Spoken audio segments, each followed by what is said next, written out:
several months before he said he did not. And now we've learned investigators are looking into how that lawyer, Michael Cohen, built up a $700,000 war chest during the campaign as he worked to fix problems for the Trump team.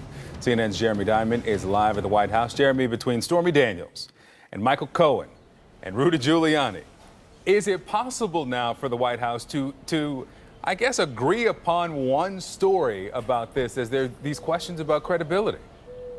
You know, it doesn't appear that way as of now, Victor, as we begin this third day since Rudy Giuliani gave that interview on Fox News, confirming for the first time that the president reimbursed Michael Cohen for that $130,000 payment to Stormy Daniels. We appear to be still tangled in a web of confusion.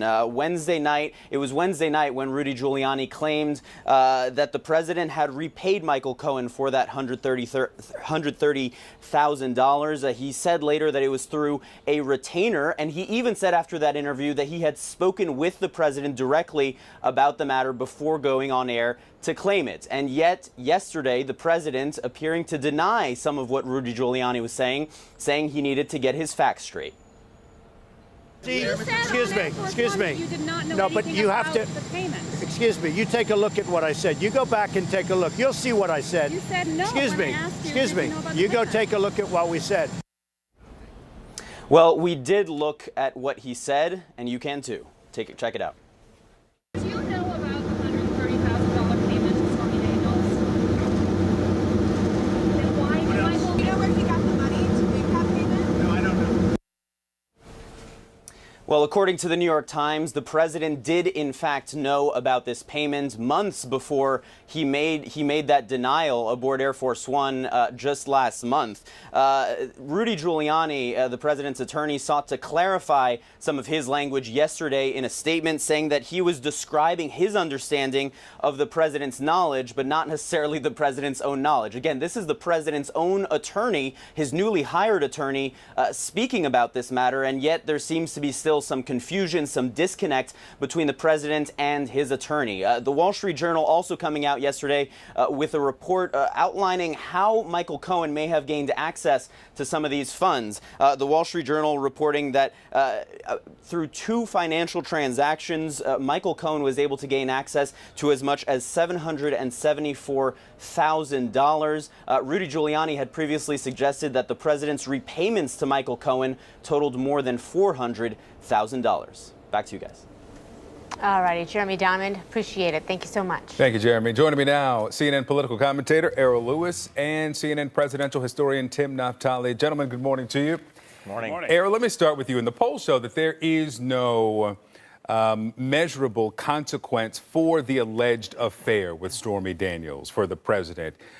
Are there any indications that there will be consequences with the American people? There are consequences for just flat out lying to them about knowing about the payments. Well, no, I'm not even sure there's going to be consequences for that, politically speaking. The people who support the president, I think, have already kind of factored in the strange statements and the untruthful statements that frequently come from the Oval Office. I think, though, that this might be the tip of the iceberg, and that's suggests to me that some of the actions we're seeing from the White House about an affair that allegedly happened in 2006, a one-time encounter, it's really kind of out of proportion. But if you start to piece together some of the other things that have been reported about possibly there are others who are out there, that there was enough of these kind of NDAs, these non-disclosure agreements floating around, there was enough of these kind of payments floating around, that Michael Cohen had a sort of a sideline business, perhaps even a full-time business, clearing up and covering up these things for the president, then it starts to look a little bit different. A Stormy Daniels case, the one case, and even the sort of questionable statements about it, that's one thing. You start to multiply that by 2, 3, 4, many women, it starts to look a little bit different. Tim, let's talk about that because Rudy Giuliani in his interviews on Fox said that Cohen was paid $35,000 a month for a year. That comes up to $420,000. Daniels' deal was just $130,000. Giuliani also says that this money was to handle this matter and others. So are we to believe that that extra $290 was for profit or for other deals? I mean, there has to be some clarity, some transparency here, right? Well, one of the most important sort of mottos of investigators in the Watergate scandal was follow the money. And what makes this especially significant and threatening to the Trump White House is that we are now asking questions about how the president's lawyer used money, for what purpose, and from whom did he get it. The president has lied to us clearly about his knowledge of one transaction, a big one, but one. How was money used in other cases? To whom did it go? Were these illegal campaign contributions? Were these violations of our electoral laws? The public has absorbed the fact that the president is not trustworthy on the matter of his interactions with women. But is the public immune from any outrage if it turns out that there was some kind of illegal activity involving money during the campaign? We don't yet know. Tim, let me stay with you. And you talk about the damage to the White House because of this, because if the reporting from the New York Times is accurate, that the president knew months before he denied that he knew the source of the money. He also lied to his press secretary, Sarah Sanders. She, back on March 7th, said this about the president and those payments.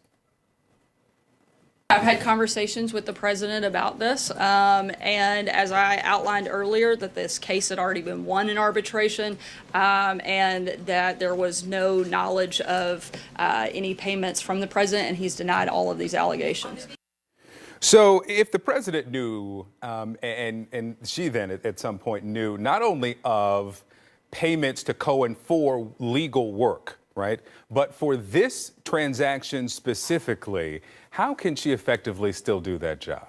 Well, she can't. I mean, again, if we were in a normal presidency, Republican or Democratic, she would resign or would have been fired by now.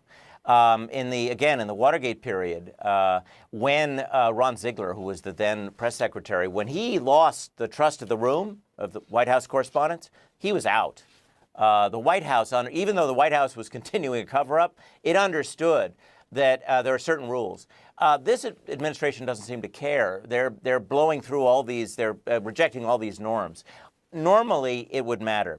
I think the question is the president's challenge is that if you look at his poll numbers, they've improved a little, but we're talking about a small improvement in the 40s.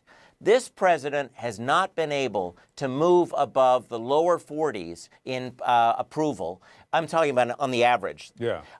Since the 100th day of his presidency. So, yes, his supporters, his base, don't mind, apparently, that he lies. But the rest of this country minds a lot. And if he wants to build a winning coalition for this November and then, of course, 2 years from now, he's got to do something because the lying isn't working. Errol, let me come back to you and Rudy Giuliani after the president and that back and forth with reporters at Andrews. He said that Rudy Giuliani was going to release a statement. He did. Let me read first here as he writes. There is no campaign violation. The payment was made to resolve a personal and false allegation in order to protect the president's family. It would have been done in any event, whether he was a candidate or not. Does that, it would have been done whether he's a candidate or not, really absolve anyone of potential campaign violations here? Well, no. I mean, certainly, if it's a violation, it's a violation. And why and when or whether you commit the violation is really not all that important. The other thing to keep in mind, though, is that Rudy Giuliani himself had, a day prior, had said in an interview with Sean Hannity that, can you imagine if all of this came out, during right as the debate was happening? He connected the two. Before the election? He connected it. He sort of made clear that, again, an event that allegedly happened in 2006 had been publicly disclosed in 2011, suddenly gets resolved in the closing weeks of the campaign, and the president's lawyer has explained that it was precisely because of the impending election that it had to get resolved. To then walk back and say, well, it's just routine business, this would have been taken care of at some point, clearly a contradictory story. And I think Rudy Giuliani, is falling into the same problem that Sarah Sanders, that you just illustrated, has, which is that the president will tell you one thing. He'll have one strategy, one set of facts, one set of spin to put forward to the public, and then it'll change on a dime as circumstances change. And the president can skate through that with his poll numbers intact, low, as Tim points out, but intact. It's not so easy for everybody else to do that. All right, we'll continue to talk about the specifics of the reporting from the New York Times, also from the Wall Street Journal about this, these lines of credit from Michael Cohen. Errol Lewis, Tim Naftali, thank you both. And of course, we'll get to the broader question of the president's credibility.